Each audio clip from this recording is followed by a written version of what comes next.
broke a 46-year hoodoo in Tuam by getting off to a flying start against Galway. They go short this time, and the kick-outs here for Galway, just keep an eye on them. They'll be very vital. They try to keep it away from the big man, but who's got it? McHale in for Casey. Nice ball inside. Here's a glorious chance, and Mayo score.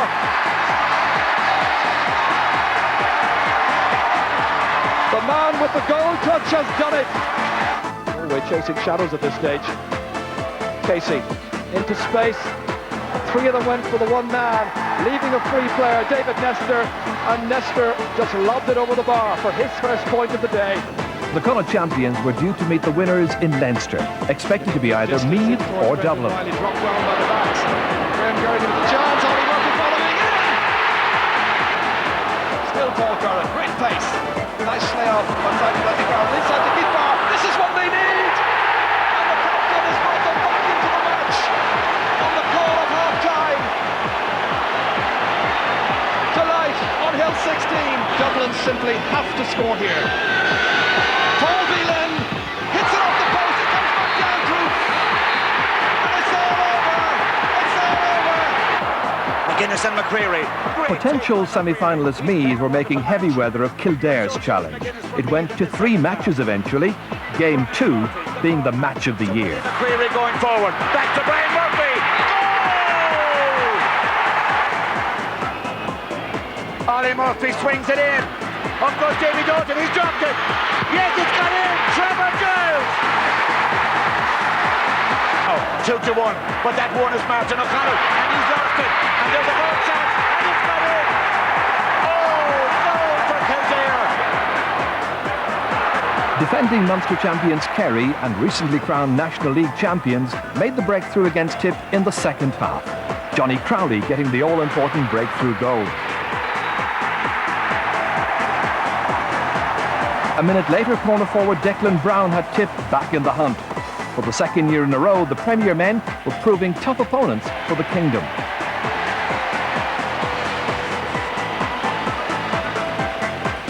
Seven minutes from time, Kerry made the decisive move. It involved Liam Hassett, captain for the day, parlayed and Maurice Fitzgerald, and was finished low and hard by Dennis O'Dwyer. Cork were expected to face Kerry in the Munster final, but in the final minute, they got the shock of the year. They have to go for goal. Martin Daly getting inside, he can shoot, he shoots, a goal for Clare! Incredible! I don't believe it! Cusick Park has come alive! Ulster champions-elect Cavan were scarcely out of the traps in round 1, for Mana proving doughty opponents. Oh, good run off the ball here by McCabe. McCabe beating Adam. Yes! Dermot McCabe was the finisher. Collie Curran here for Fermanagh. The layoff to Raymond Gallagher. It reaches via Brewster, back to Gallagher again. Oh! Raymond Gallagher! In this same province, the team that dominated the past 2 years were themselves dumped by Derry in late June.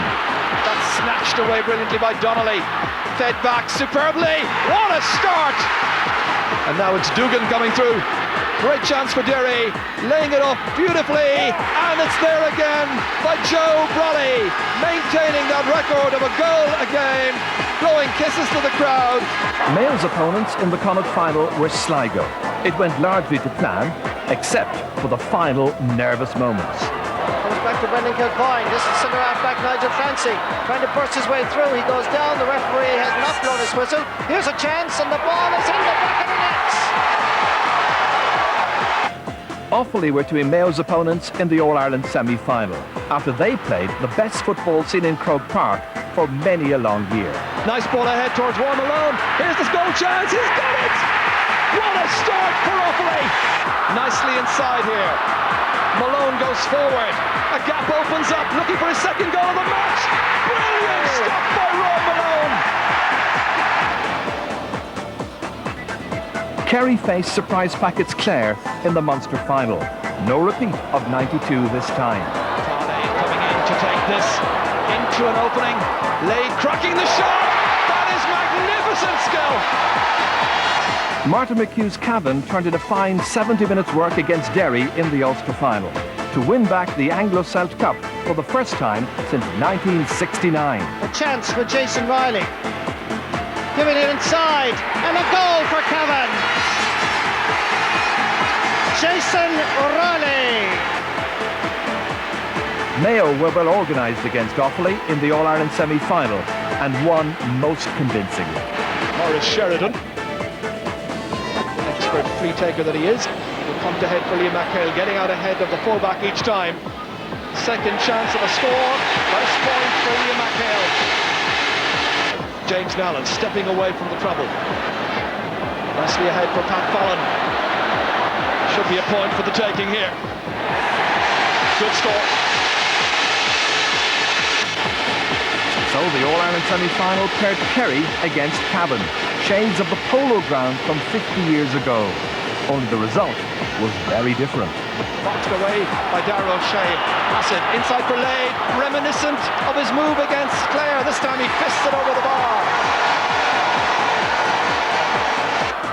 Really busy midfield, and Maurice Fitzgerald's gone out there to try and get some decent possession into Michael Francis Russell.